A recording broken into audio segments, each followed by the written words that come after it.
Hello, everyone, and welcome. Thank you for joining today's event, Shrinking Democratic Space, hosted by the Green Olive Collective and co-sponsored by Breaking the Silence. My name is Aris Bleacher, and I'm the Communications and Membership Director of the Green Olive Collective, a binational tour guiding and information center committed to a democratic future in Israel-Palestine and an end to military occupation. We provide communities around the world with insights into the apartheid policies of the occupation and the resources to engage in meaningful advocacy in solidarity with Palestinians. Breaking the Silence is an organization of veteran soldiers who have served in the Israeli military since the Second Intifada and have taken it upon themselves to expose the reality of every life in the occupied territories. We'll be hearing much more about them from Becca Strober, the education director of Breaking the Silence, shortly.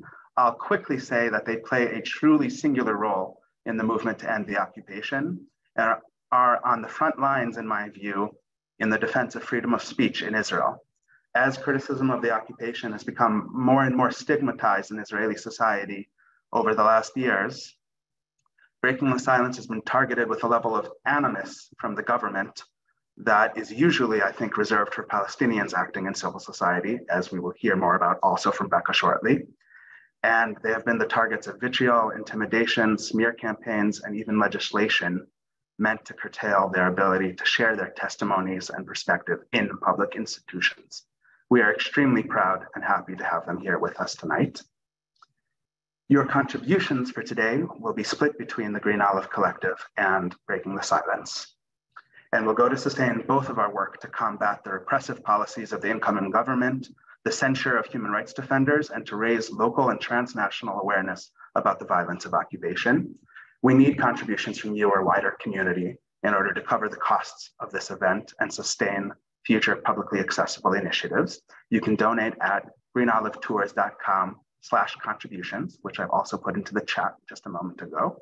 And we will also donate 10% of contributions from this evening to the Palestine Children's Relief Fund, which provides healthcare for children in Gaza and is developing a cardiac surgery program in Khan Yunis, which is truly incredible.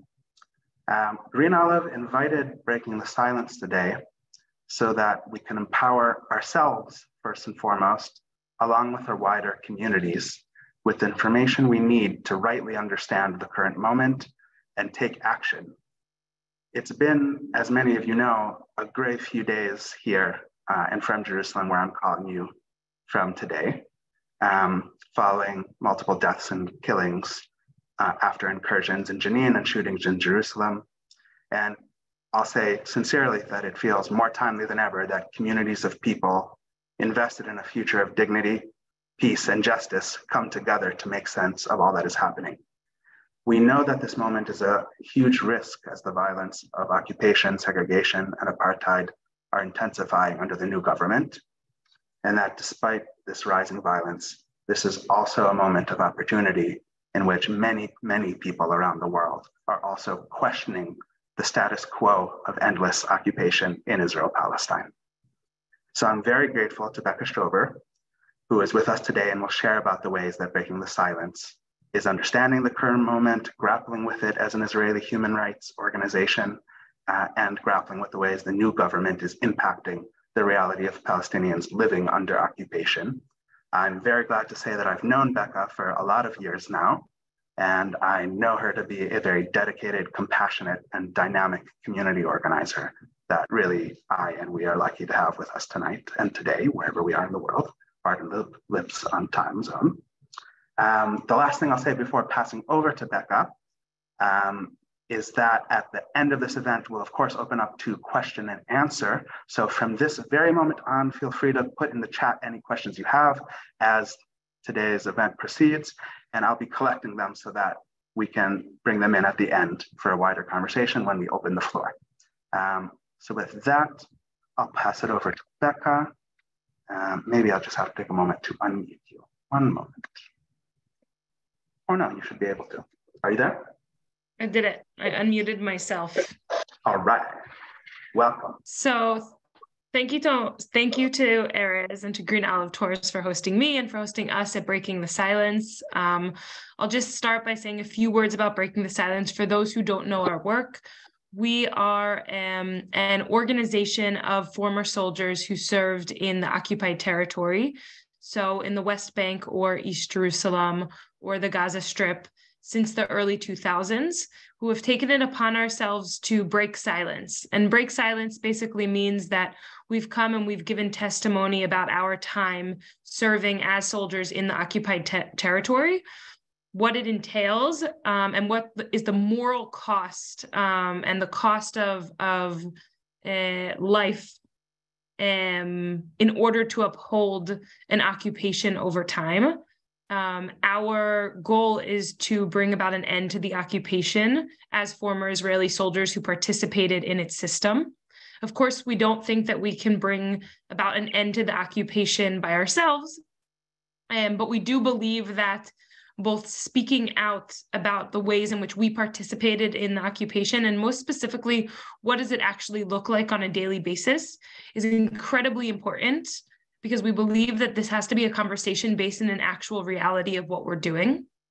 And we also believe that our educational work, and we bring people to the city of Hebron and to an area known as the South Hebron Hills or Masaf Eliata, and we do other educational work such as doing presentations and webinars and stuff like that, is an important piece of the puzzle to bring about an end to the occupation, from the very basic understanding that we believe that we all have a moral base to us as people, and that once we understand the reality of what it means to control people over time, and that it will bring enough kind of base support in order to be moved and swayed to work against it.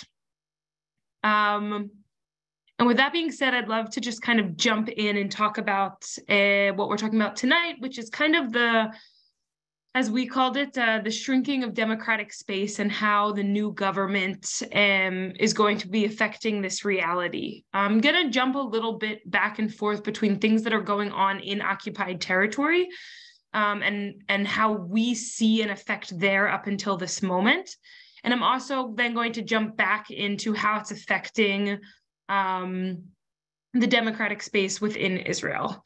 And that's because originally when Erez and I were talking about this, we were talking about how this reality is affecting the democratic space within Israel. But I think it's very important actually that we first start with the occupied Palestinian territories and how it's affecting those who since 1967 haven't had any democratic rights at all. So as I'm sure most of you know, a new government was sworn in quite recently. It is the most right-wing government that Israel has ever had. And it has a very, very unnerving and horrifying potential to harm those living both in Israel and in the Palestinian territory, in the West Bank, Gaza, and in East Jerusalem, and anyone living within, however you define Israel or Palestine, anyone living in the land. I want to start not with what's going on at this moment. I want to take us back for just a few minutes into history. I think it's important when we're talking about democratic space, we first put on the table the reality that the military occupation that's been going on since 1967 in these areas is inherently undemocratic. That's the definition of them. Since June 1967 and until today, the law of the land is that of the Israeli military. There is no parliament. There's no what we call in Hebrew Knesset. There's no way to vote in leaders if you are Palestinian living in a place like Ramallah or Hebron or Gaza. But rather, the law of the land is that of the Israeli military. And the Israeli military doesn't have laws. We have a series of military orders that are constantly being renewed, that are basically kind of a group of orders that are then ruling over Palestinians. And if we're talking about how democratic or undemocratic these areas are and how we're seeing a shift towards very undemocratic moves within Israel, I think the first example I can give that's, in my opinion, also one of the most important examples is that in occupied territory since 1967, in the first months of the occupation, one of the first military orders that was signed into effect is Military Order 101. And for those who don't know, Military Order 101 is a military order that prevents 10 or more Palestinians from gathering to even have a political discussion, right? So it basically takes away the tenet of the right to free speech, the right to protest, and the right to gather. This inherently means that every protest taking place, for example, in the West Bank, is illegal by military law. This isn't something that came into effect yesterday with the new government. It's not something that came into effect in the past few years. This is something that has been in existence since the very, very beginning of the occupation in 1967. And of course, you can't really have over time, on one side of the green line, a democratic country, Israel, and on the other side of the green line, an inherently undemocratic military rule. Those things are going to merge into each other, and they have. Before we jump into what's going on right now, and I will bring a bunch of examples of things going on really just from the past few days, I do want to give a little bit of a focus actually before we get into this government. Because as I mentioned, we've had a military occupation since 1967 in these areas. That means that every single government since 1967 until today, may they see themselves as left-wing or as right-wing, have upheld the military control of millions of people. And if just to bring it into the recent past, in May of 2021, when there was an outbreak of violence in Jerusalem, Gaza, the West Bank, Israel, we have seen a lot of practices that I know very well from, for example, the West Bank, being used inside Israel, right? We're seeing kind of almost I'm trying to think of the good word, it's zliga in Hebrew, but basically kind of like a bleeding of policies of how to control people from within the West Bank coming into the country and being used against citizens. Just to bring a few examples of what I'm talking about, I live in a place called Ginaton. It's a very small community, and it's very close to the airport for those who have visited the land. And it is right next to this mixed city of Lod. And Lod used to be a Palestinian city, Lida, before 1948. And today it is a mixed Jewish-Arab city inside Israel. And I live about 250 meters from the entrance to the northern part of the city.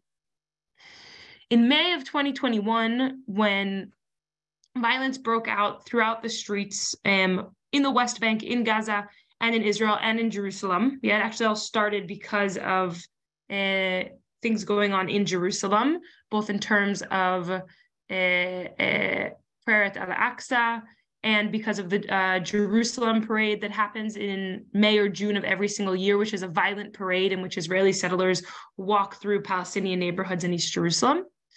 Violence broke out. And during that time, I went into Lod and saw things like settlers, ideologically Israeli pro-settlement movement, regardless of where they are particularly living, attacking Palestinian citizens of Israel from Lod. I also saw Palestinian citizens of Israel attacking Israelis. Saw both sides. But just as I've seen in places like Hebron, and that we have many, many testimonies on in Hebron, what we saw was, in this case, police joining in and protecting the Israeli settlers and basically attacking the Palestinian citizens of Israel. it was a scene that I saw coming out of Hebron. For those who don't know, Hebron is the biggest city in the West Bank, not including East Jerusalem. It is the only Palestinian city that has settlements inside of the city. And it was a scene like you would see on any day in Hebron, but it was happening inside the country. Following that, there were multiple soldiers who were stationed inside the country, inside Israel, which is not a normal thing. That wasn't something that was happening 5 years ago. And I remember walking up to a soldier and asking him in Jaffa, what are you doing here? What's your mission here? You're a soldier, you're not supposed to be serving inside the country.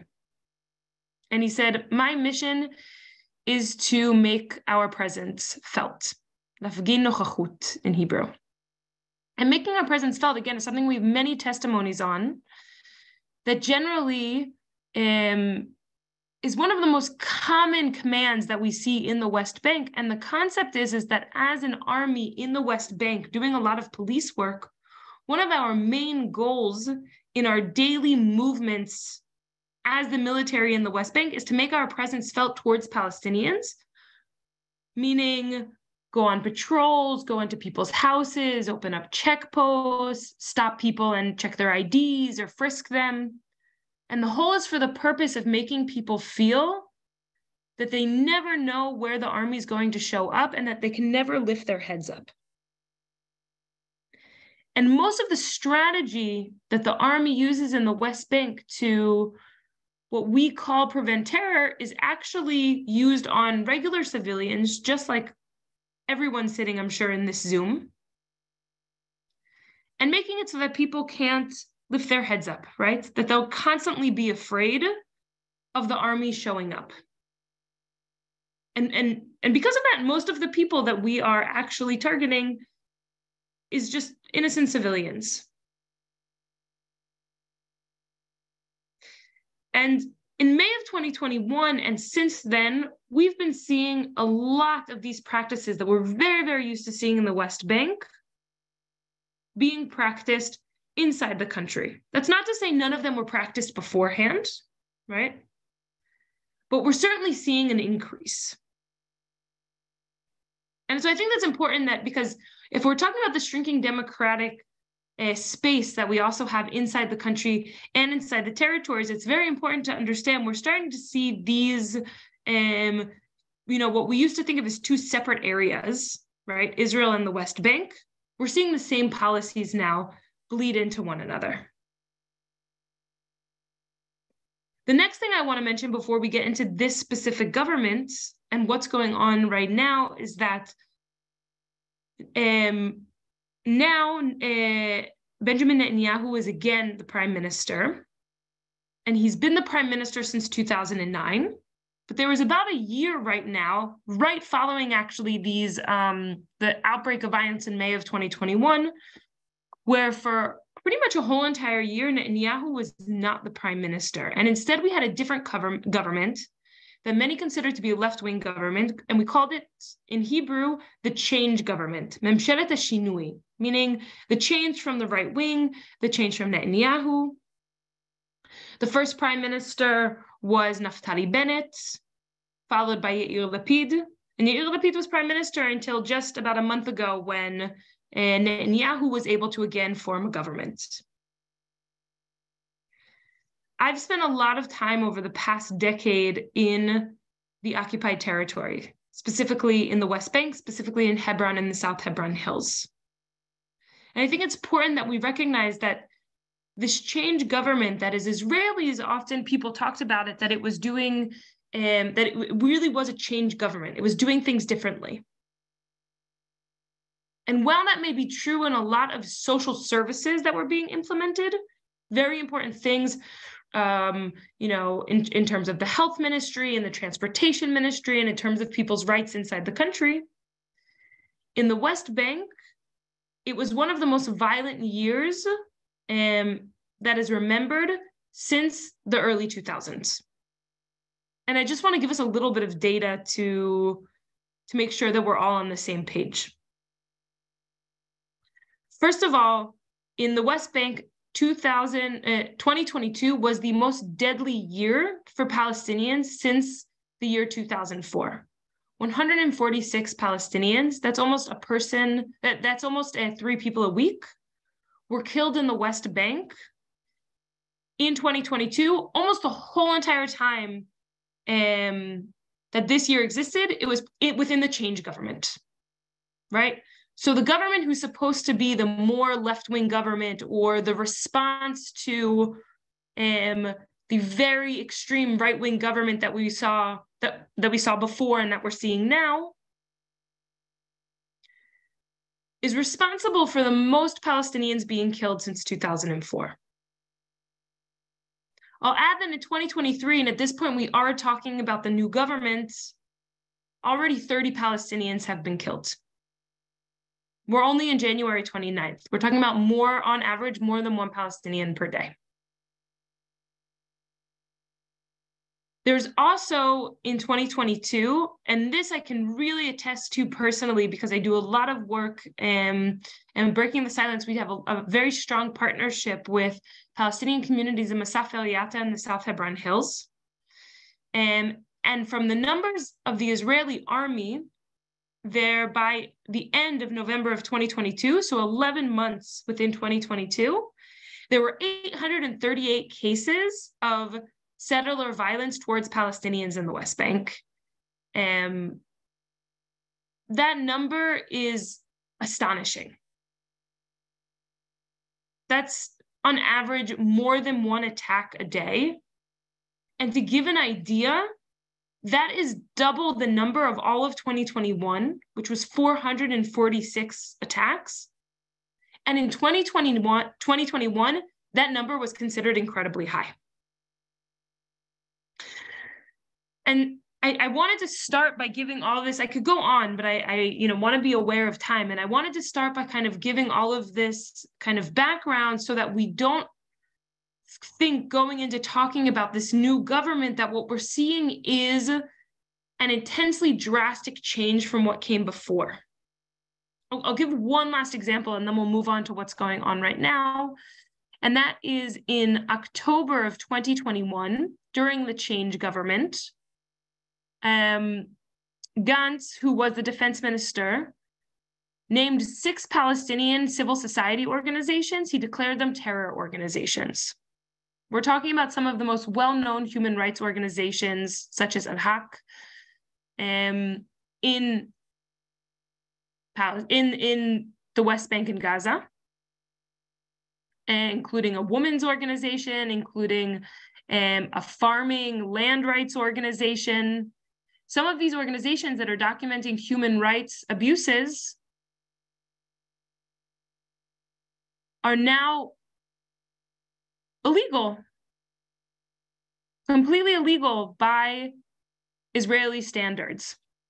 And it's illegal to support these organizations, meaning Breaking the Silence, for example, gave public support, as did many other Israeli human rights organizations, to these 6 organizations that were declared terror organizations. And though nothing's happened with it, just so we have it in our mind of what that means, that's technically enough to put someone from one of these organizations on the Israeli side in jail, right? The Palestinian human rights organizations are now terror organizations. And in August of 2022, Israeli authorities raided the offices and issued closure orders against these civil society organizations.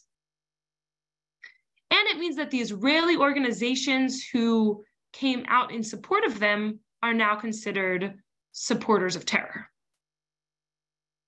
It's important to say that there is absolutely no proof that has been found of any actual terror activity, and that the vast majority of European governments who were supporting these 6 organizations before the declaration of terror, after months of close examination to see if any of these accusations of terror could be accounted for, found that there was no substance to the claims, and they've all gone back to supporting the organizations.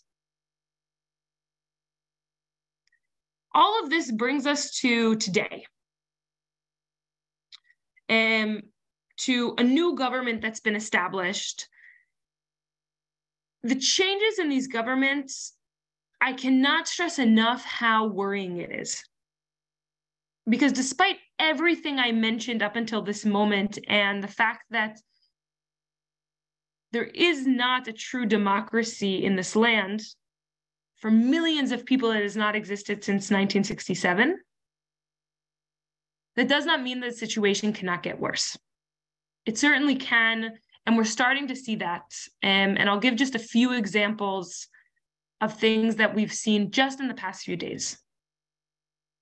But I do first want to just give a quick mention, and I won't go into too much detail, but if you have questions, feel free in the question and answer part, and I can give a little bit more information about it.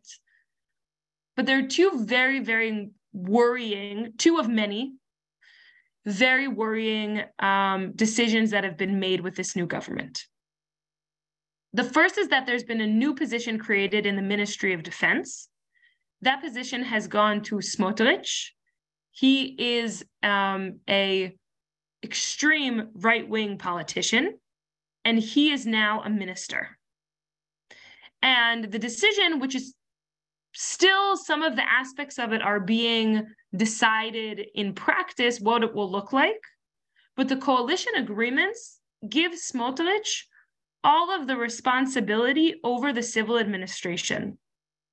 The civil administration is the body in the West Bank that deals with any and everything in terms of civilian necessity. It could be building settlements and getting permission to build settlements. It could be for Palestinians being able to build in Area C, right? But it could also be building roads and building infrastructure. The civil administration is also responsible for things like IDs, right? And for Palestinian IDs, and for being able to have status in the country. And up until now, the civil administration is sat firmly under the Israeli military. Make no mistake, as these coalition agreements come through and Smotrich gains responsibility over the civil administration, while there has not been, and I imagine there will not be, a formal, announcement of annexation, what we're talking about is formal annexation of the West Bank. And formal annexation of the West Bank puts us well into what the Rome statutes would call apartheid. The other worrying coalition agreement, and this has already come into effect, is taking the possibly most right-wing, though it's quite a competition at this point, but taking the most extreme right-wing member of Knesset, Itamar Ben Gvir, who is a follower of Kahana, who in the 1980s was a Knesset member and politician who believed that all Arabs in the land should be kicked out, who believed in getting rid of democratic law in favor of Jewish law, who believed in having separate beaches for Jews and Arabs, for example. And Itamar Ben Gvir is a follower of Kahana. And he has been given the ministerial role of security minister, internal security minister. But it's not just the internal security minister that existed up until this moment. The position has existed. It's now basically a more grand amount of responsibility, more grand responsibilities. It's called the national security minister. And Ben Gvir now has say over the police chief, meaning the police departments are now at the privy of Ben Gvir and his political wishes. And if we're thinking about how this will affect democratic space in both parts of the Green Line, I mean, it's hard to compare because there is no democracy in occupied territory. And of course, of Israel, there are democratic structures, but we are now talking about someone who is incredibly racist, who believes in he said recently, I don't believe in killing all Arabs. I just believe in killing all the terrorists. But let's remember that every Palestinian who at age 15 at any point picks up a rock by Israeli military law, if he's found guilty in the court of law, is guilty for terrorism. That's not the same of an Israeli settler who's, if he picks up a rock, is guilty of a felony. And so Ben Gvir now has basically, I don't want to sound extreme in my expression, but basically has a police force under him able to do his political will. And I think now we're really possibly starting to understand what it means that this new government has come into power. There are two ways, I think, which we can understand the effects of this new government. And with that, I really want to give examples, and I'll finish within the next few minutes and open it to questions. But I want to give a few examples of the past weeks and days of how this new government is already affecting democratic space in Israel and limiting it. Okay? So as Erez mentioned, when they started speaking this evening, this has been a horrible few days for us. There were the killings in Jenin. There was the attack and murders in Jerusalem. And we're in a very, very violent moment. Over the past few days, the current defense minister, Yoav Gallant, who gave an assessment of the situation in the West Bank and in Israel, says that Israel seeks calm, but will not hesitate to act against terror. And I quote, "Every terrorist will either go to court or to the cemetery. We will enact offensive and proactive actions against those who try to harm our children. Anyone who helps the terrorists will be harmed. If it is necessary, we will destroy their houses. We will deprive them of their rights. If necessary, we will expel them." Unfortunately, violence in this area is not new. And I think that's perhaps one of the most upsetting realities of living here, whether you're Israeli or Palestinian, how daily and regular violence is. But there is more and more conversation today that Gallant just talked about of destroying houses. This happens almost always now in the past few years. It's a tactic that's been renewed of destroying the houses of people who've committed terror attacks. And now what's the government is looking to implement, it hasn't come into effect yet, but is looking to implement, is basically taking away rights of people who commit attacks, meaning losing their citizenship. Now, of course, if someone commits an attack, you put them in jail, right? But they're going a step further, taking away their citizenship and perhaps even taking away the citizenship or status, if they're residents of East Jerusalem, of their families.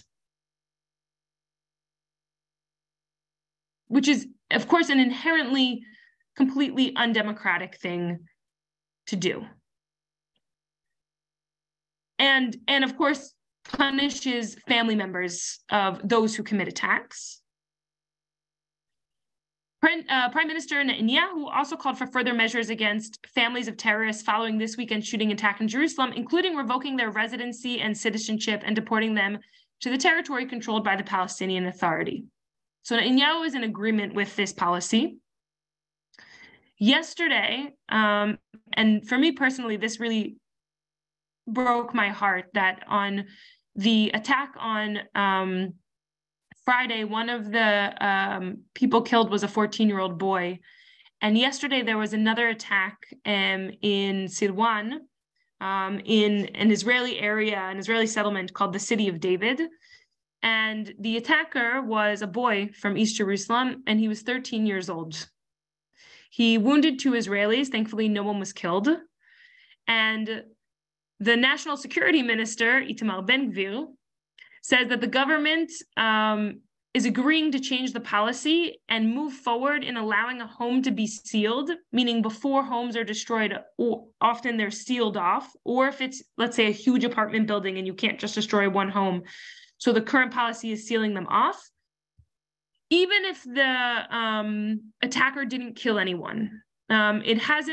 It's been agreed already for the family of this 13-year-old boy who was an attacker, who shot two people. But it's possible that it's also going to become a reality for anyone who commits an attack, that their families' homes will be sealed off and or destroyed. In addition to that, we're seeing, of course, an increase in military. The Army is now saying it's going to employ 2 extra infantry companies, which is just, in layman's terms, a lot of soldiers, to assist police in the Jerusalem area and in towns near the West Bank, near the fence, the separation fence with the West Bank. Of course, last year there were multiple Palestinians, and also a soldier who was killed while soldiers were basically guarding the separation fence in areas where people could break through, right? I mean, these policies really end in more and more violence, more and more bloodshed. And these soldiers who are going to be deployed, I read today, I mean, these are really, everything I'm sharing with you is things that I put together today, this part, because it's so new and things are changing so fast. And these are companies of 2 brigades who are currently in basic training. Now, I was in my military service, I trained soldiers how to shoot. I was a shooting instructor for soldiers who are in basic training and in advanced training. Training should be an 8-month period. They're now talking about sending soldiers who are 3 months into their training, to go and add another line of security. We're talking about sending untrained soldiers into an area where already the violence is incredibly, the tension is incredibly high. We've seen multiple attacks happen. We've seen multiple people killed for mistaken identity or for being killed when they were unarmed. And now we're sending more people to do these exact measures, to carry out these exact measures. These are just a few examples of government and military decisions that have been taken over the past 24 hours. There's also a decision to have more expedite the process in which Israelis can get permissions to carry concealed weapons. So we're really talking about a moment in which there's so much tension and so much violence, giving more and more tools for that violence. And I think this goes back to the very basic concept that there cannot be safety as long as there is occupation. There's nothing safe about the reality of controlling people, and inherently involves violence. And violence inherently brings about more violence. I do want to talk about what's going on also with free speech, the rights of Israelis for a moment. And with that, I'll finish. I didn't want to give it the most time, but I do want to give it some time. I want to give a few examples just from the past week. Are they the best examples? Are they the most thorough examples? I don't know. But they're examples from the past week, and I think that shows how quickly things are moving and shows how rapidly things are changing. Now, as Erez mentioned, Breaking the Silence is a great example of an organization that had a huge smear campaign against us in about 2015 and 16. So we're already talking about almost a decade ago. That situation's only grown and gotten worse. Just a few days ago, within the past few weeks, there have been multiple teachers and educators in schools who have spoken out against the current government. It's not yet been a decision, but the current government will to weaken the courts. Many educators have come out against this. There have been many protests. The protests have focused on policies, and meaning these educators are against the policy of weakening the courts. And the Ministry of Education put out a statement a few days ago clarifying that teachers and educators can teach and should teach their students to think critically, but that they cannot do anything, speak out against any specific political party as they've been doing. That's kind of the free translation I'm giving the document that was set out. Now, in practicality, I have not been able to find any group that spoke out specifically against a political party, right? And so what we're really seeing is the Ministry of Education is coming in and trying to limit these level of protests that educators can participate in. Now, educators specifically are, amongst other reasons, and schools are part of this protest because there's been a decision to move the educational programming that's not part of the curriculum. So you have outside educators coming in, for example, on LGBT rights, or to talk about things like LGBT rights or minority rights, right? They're outside programming. You now have a minister called Avi Maoz, who is from the party called Noam. It's a party that he is the only Knesset member from that party who's in the Knesset now.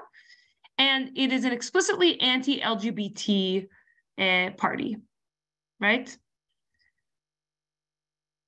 And just last week, there is another group, kind of a group that we work a lot with them in Breaking the Silence. They're called the Forum for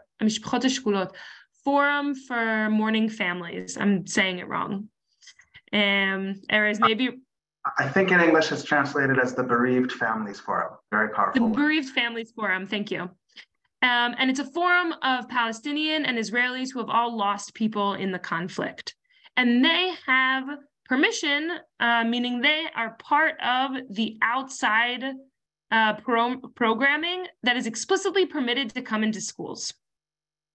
Last week, in addition to the Ministry of Education clarifying that teachers should not be protesting or making political statements about political parties, but again, in practicality, that wasn't happening. So they're, generally trying to lower the level of political discussion. The education, the ministry of who's now responsible for this outside programming also said there can be no critique against the IDF, against the Israeli army. Now, of course, that's not actually what the forum is doing. The Bereaved Families Forum is not coming in to critique the IDF. They're talking about loss that they have had in their own families, both Israelis and Palestinians. But it's very, very clear that the memo is being sent out to tell schools, do not invite this group. I'll give another example. On January 10th, for the past 4 weeks, there have been protests against the new government's desire to weaken the courts.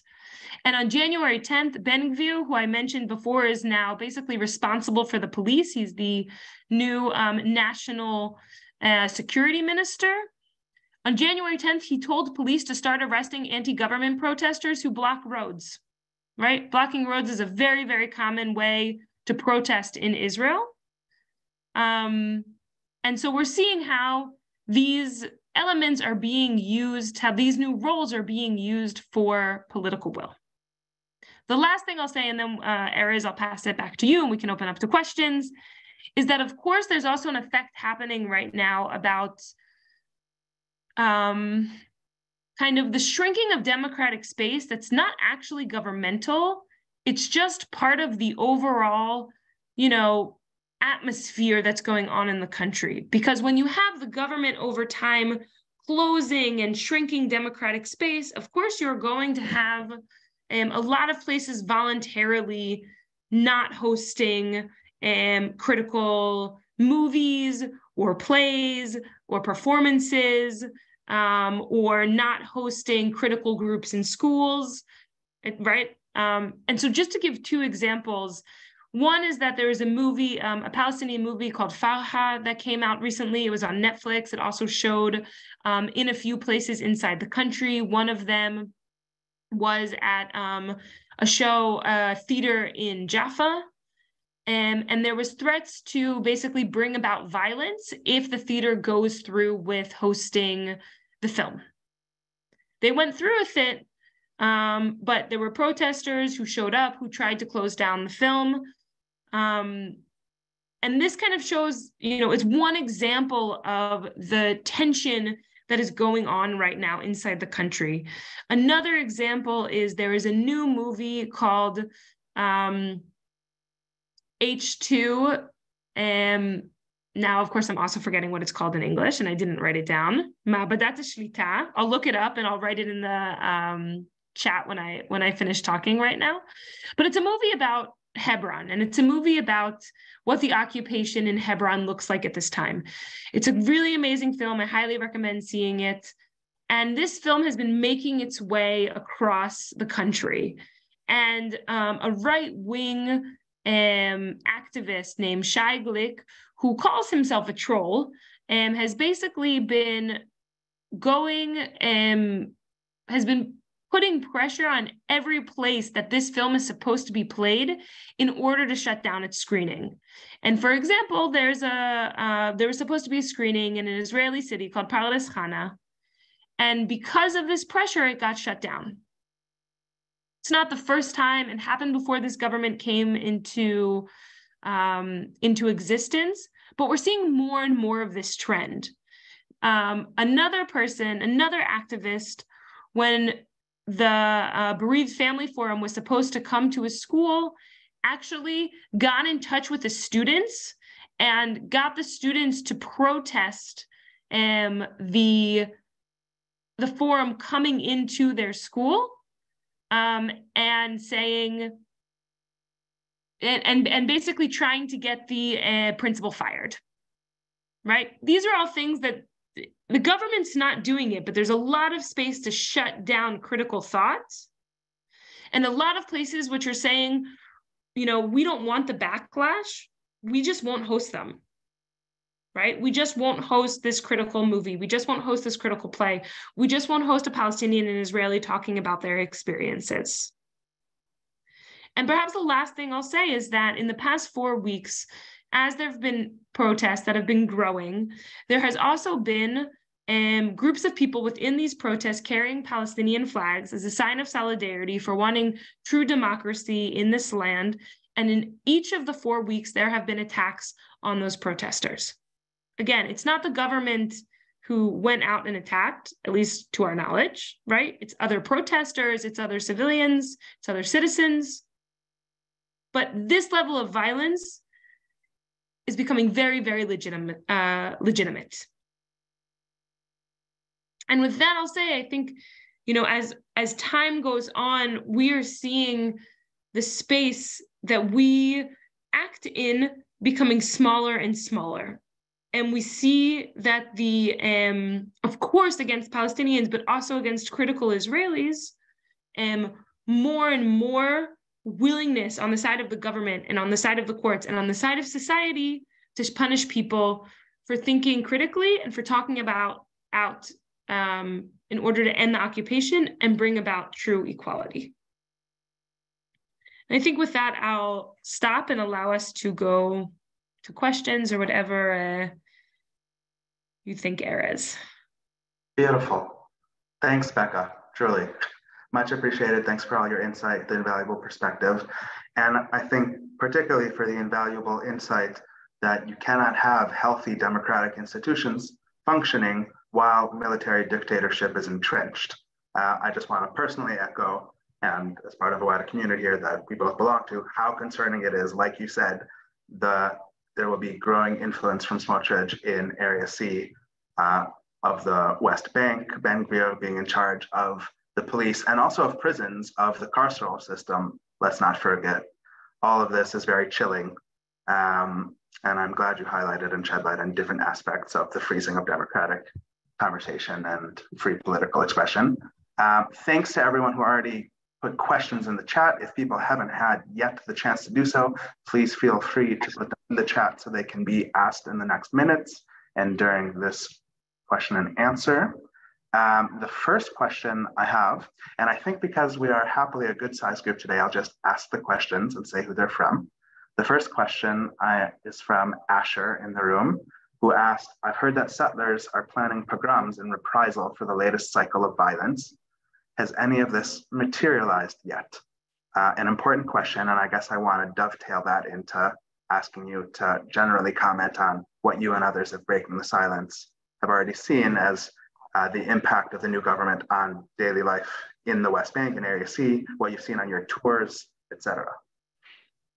Yeah, it's a great question. I'll say that,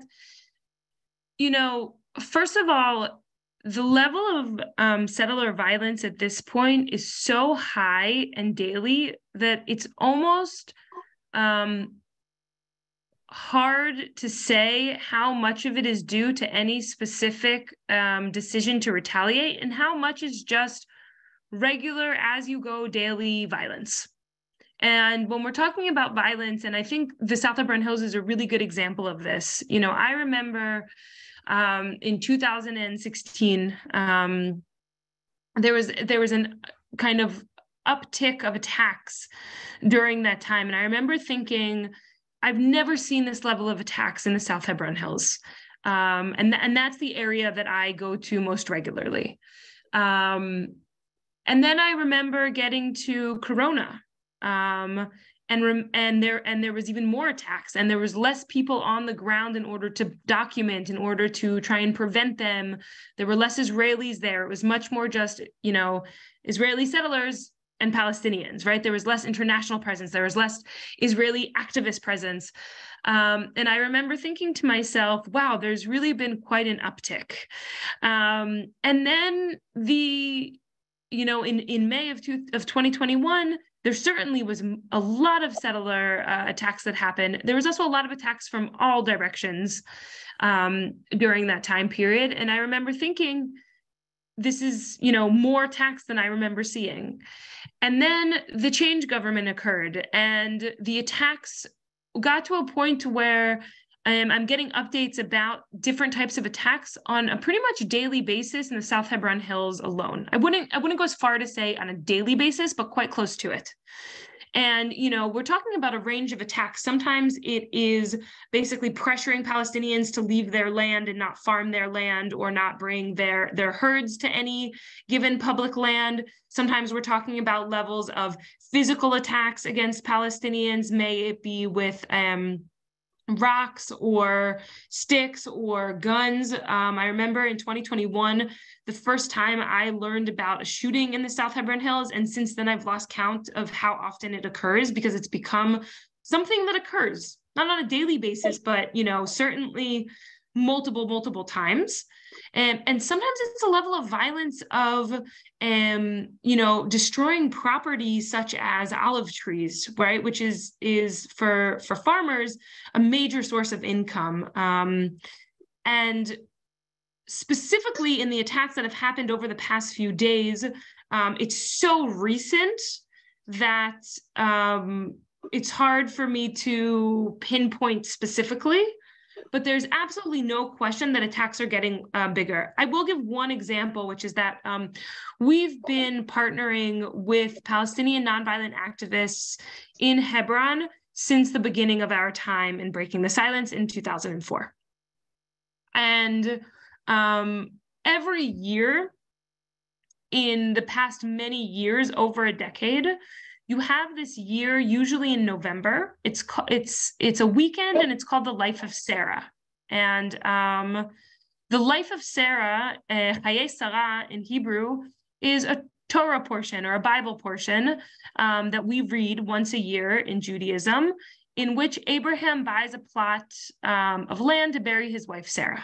Right, Abraham being the father of one of the fathers of the Jewish people, and of course also Muslims and Christians.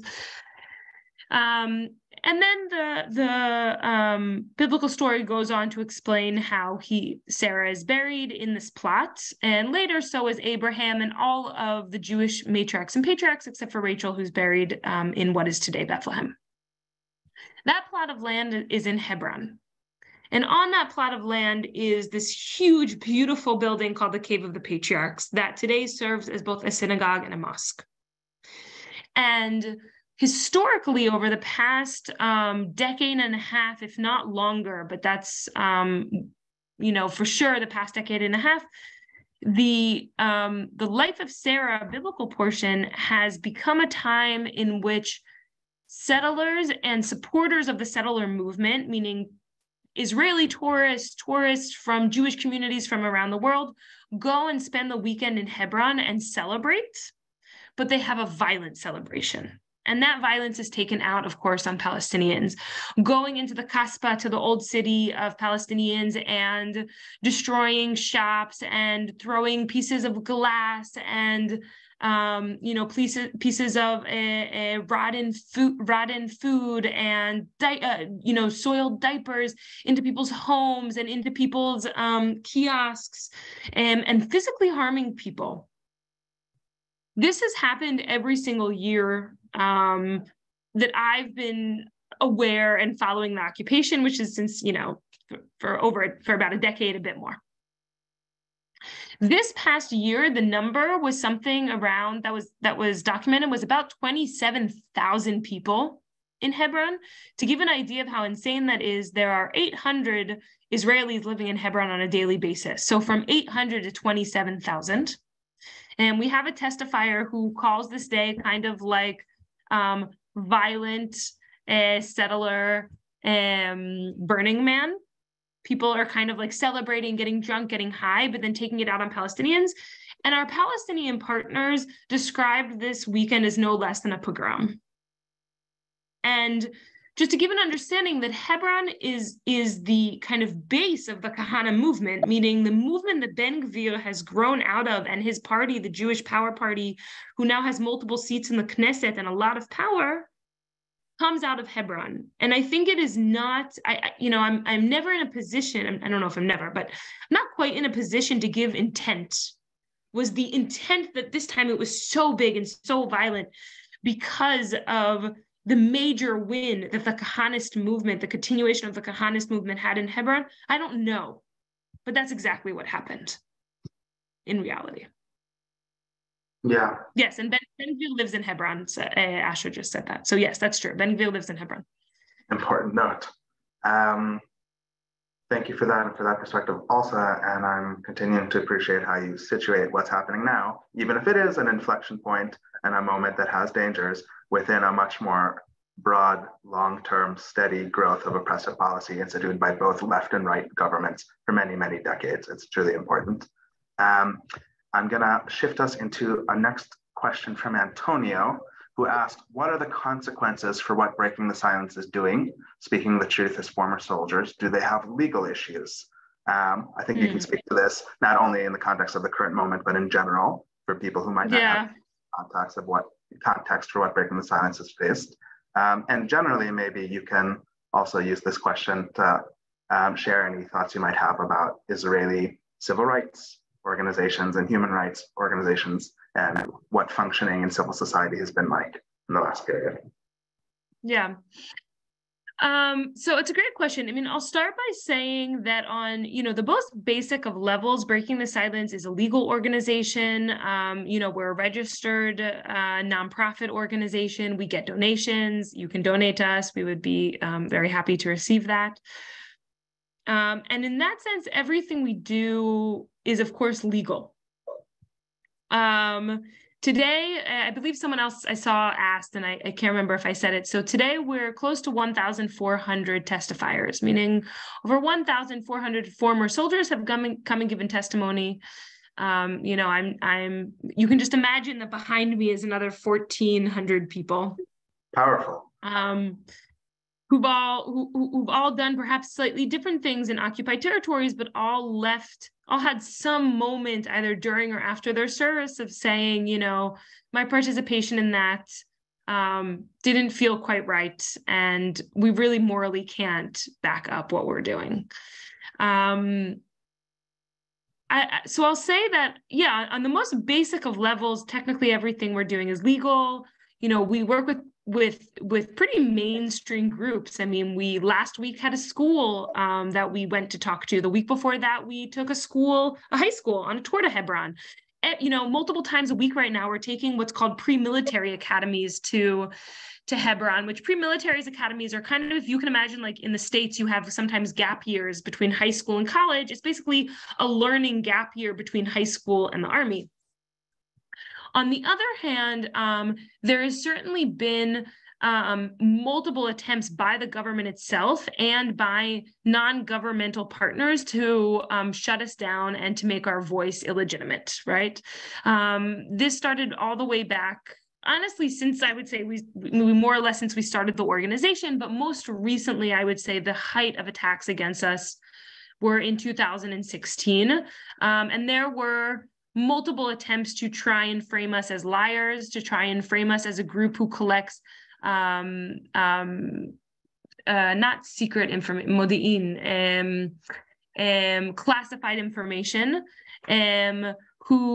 there was a non-governmental group called Adkan who placed 4 moles within our organization to give us false testimony. One of them joined our group of activists, kind of like testifier activists, and actually filmed thousands of minutes of interaction between people in the organization, and then sent it off to the nightly news to try and delegitimize our work. Both, again, the change government that so many people saw as being left-wing, Naftali Bennett and Yair Lapid were 2 government ministers who in members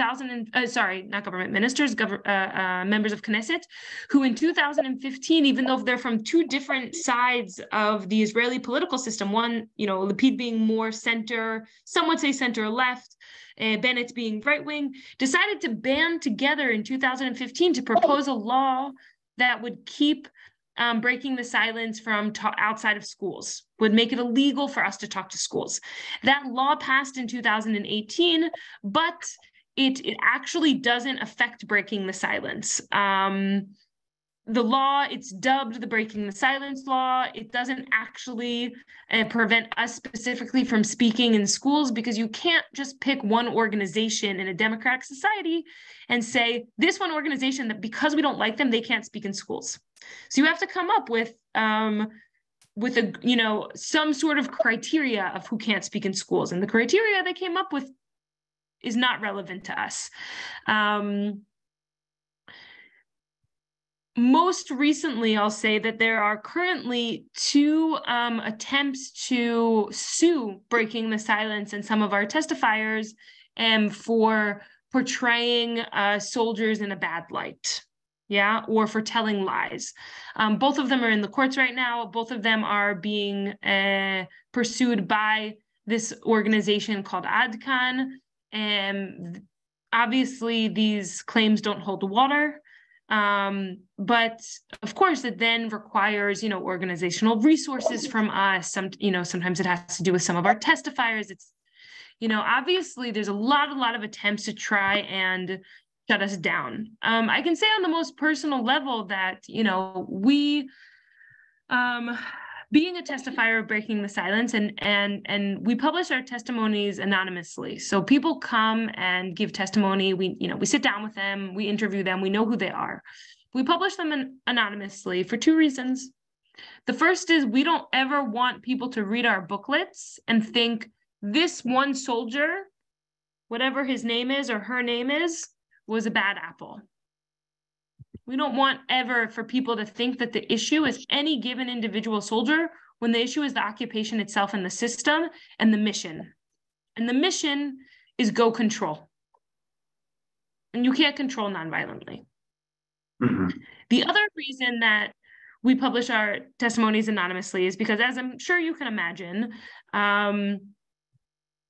we want to protect our testifiers. And a lot of times the public atmosphere is one in which it can be unpleasant, to say the least, at times to be associated with breaking the silence or to be a testifier. We have dozens of testifiers, many people who are public testifiers who proudly say they're part of breaking the silence. I believe that number is actually growing. But there's no question, which is great. And in general, we have, our numbers also of testifiers in general is constantly growing. But of course, while it's illegal to discriminate against us for our political views, of course, we've all had experiences like that as well. And again, I would say at the height of the public attacks against breaking the silence in 2016, our director at the time had to walk around with a private security guard for 6 months because of genuine threats to her life. And so there's no question that the democratic space is shrinking.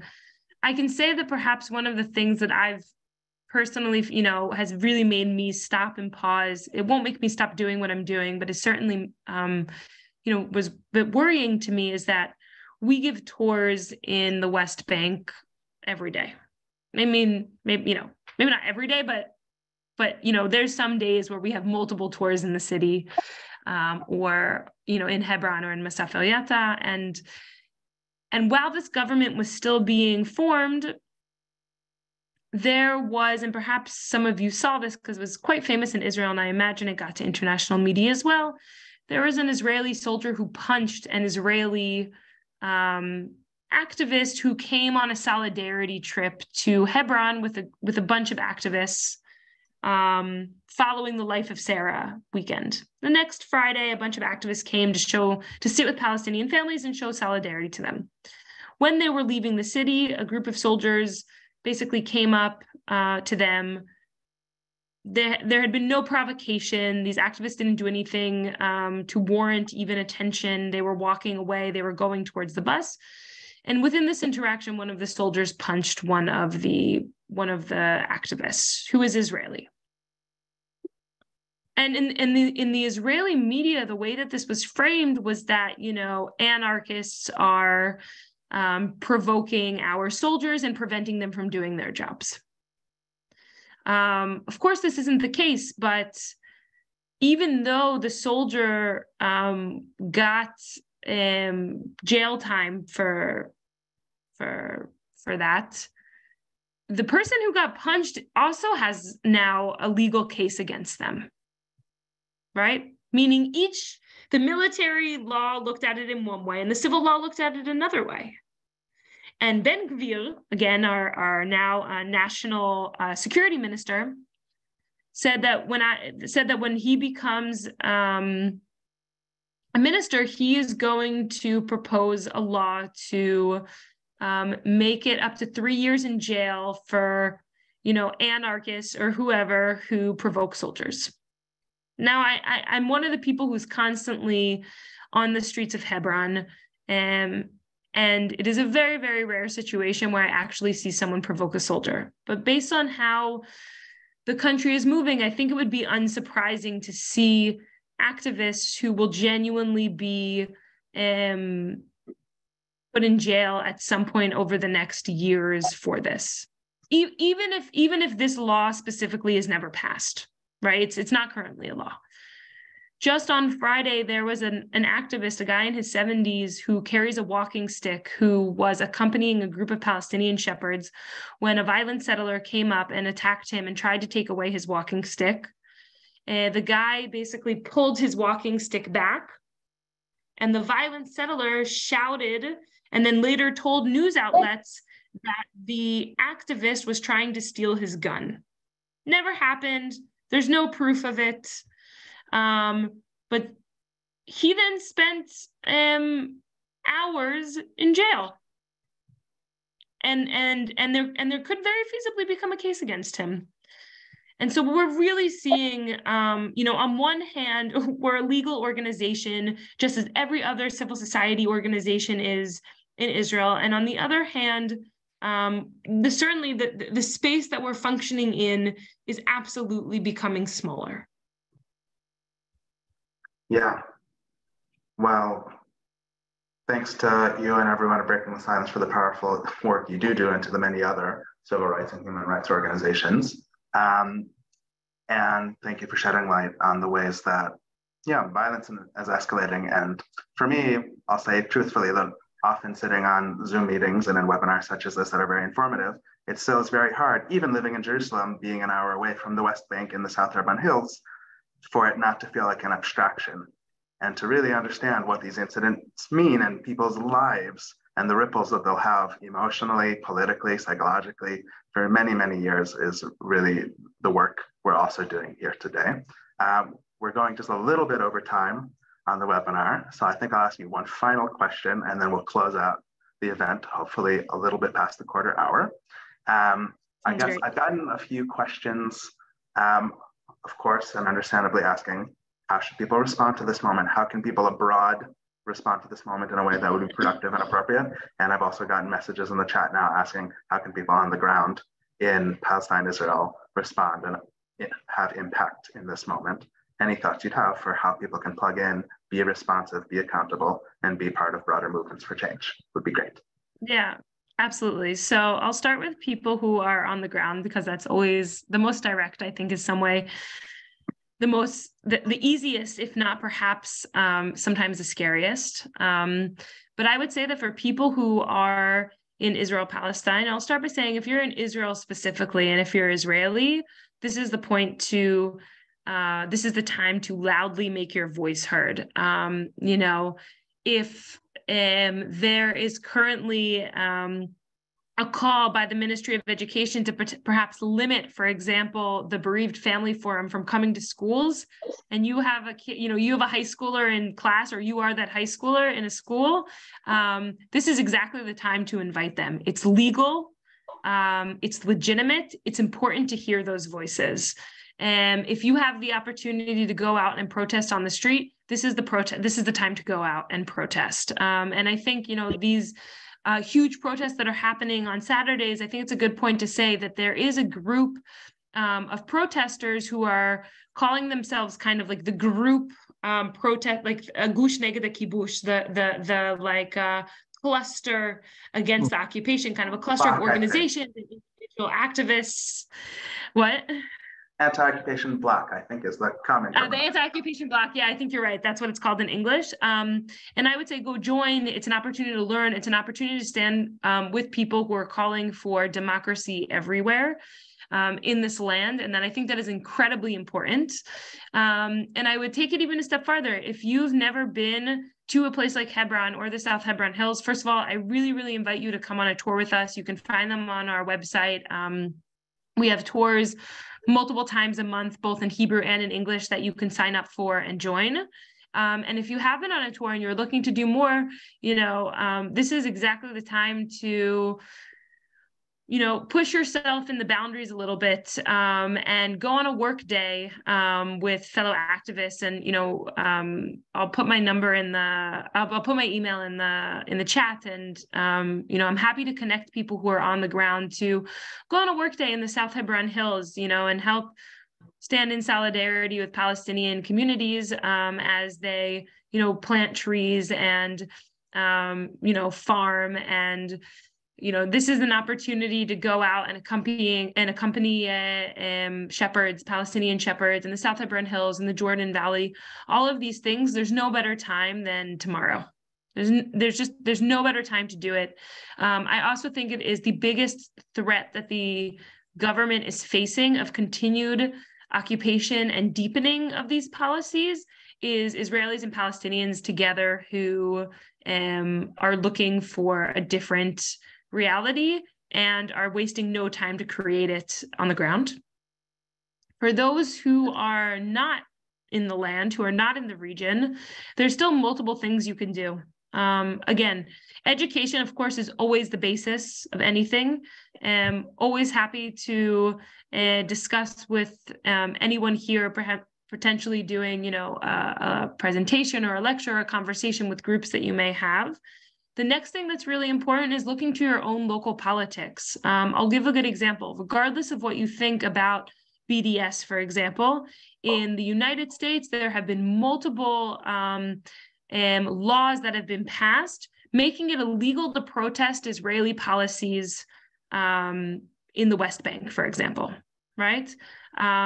It's obviously harming free speech. It's doing it while the Israeli government and those who are passing these laws, often in the Republican Party, but not exclusively, are saying that these things are, they're doing it so, kind of as a way to act against anti-Semitism.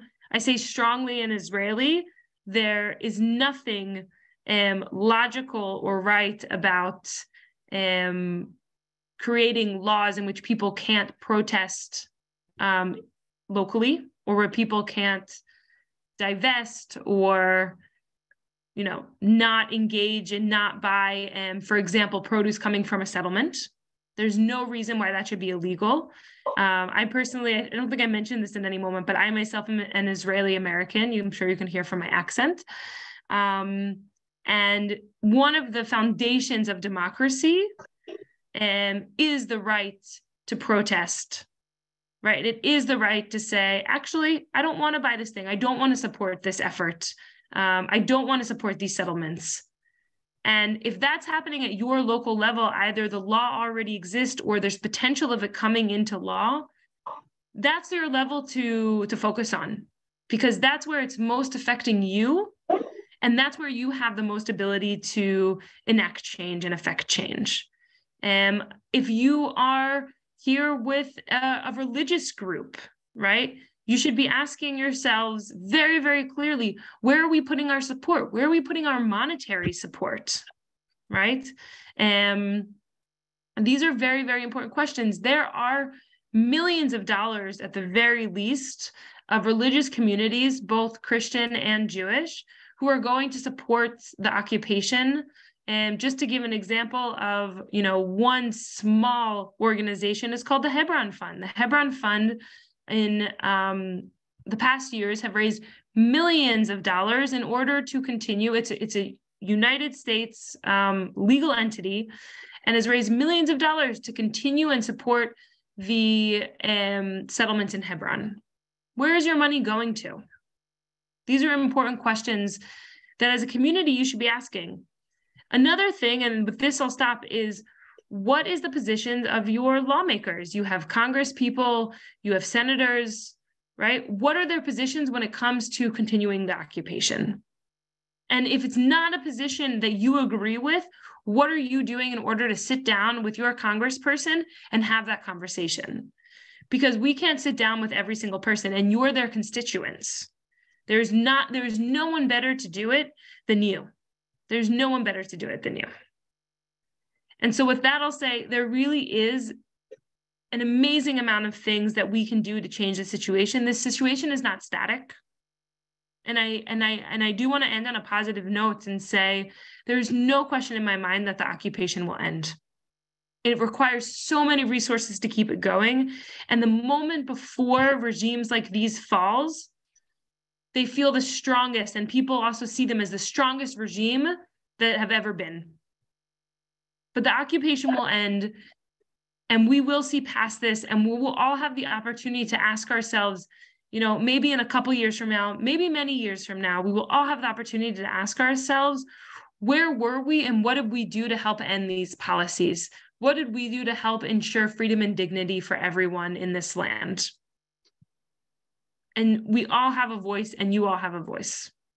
So thank you very much for joining. I'll pass it back to you, Erez. Thank you, Becca. Well said.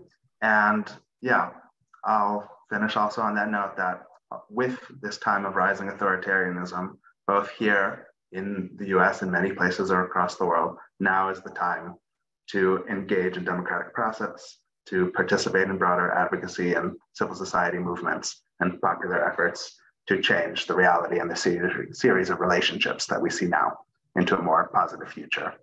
Unfortunately, we have to close for today. Thank you, Becca, for joining us and for giving us your time. It was deeply appreciated. And thanks to each of you on behalf of everyone at the Green Olive Collective for joining this timely conversation. I want to say again that we depend on contributions from you, our wider community, to cover the costs of our events. and to sustain our work to change the political trajectory in Israel-Palestine and shift the needle of international opinion around the occupation. You can contribute at greenolivetours.com/contributions, which I just shared once more. Everything would and anything would be much appreciated. Your contributions will be split with Breaking the Silence and sustain future advocacy initiatives and the work of both organizations, incredible tour guides also in Jerusalem, Bethlehem, Hebron, and throughout the occupied West Bank, who many of you have met and every day are bringing international visitors to the occupied territories to see the reality with their own eyes, bear witness and hear testimony from Palestinians, and develop relationships with communities living under occupation whose voices they can amplify in their own home communities around the world. Your contributions will also help Green Olive to create strategic advocacy resources, media trainings, informational films and primers, and other publications and materials whose aim is to expose the international community to the reality on the ground and provide them with the tools they need to engage in meaningful advocacy for the end of the occupation and the development of a democratic and just society. We'll have upcoming events. Both organizations, I'm sure, will be putting out new materials, testimonies, resources, and ways for people to act in solidarity to materially stand shoulder to shoulder with people on the ground who are bearing the brunt of these policies. So stay tuned, and we're very excited to see you soon. Much thanks and have lovely days.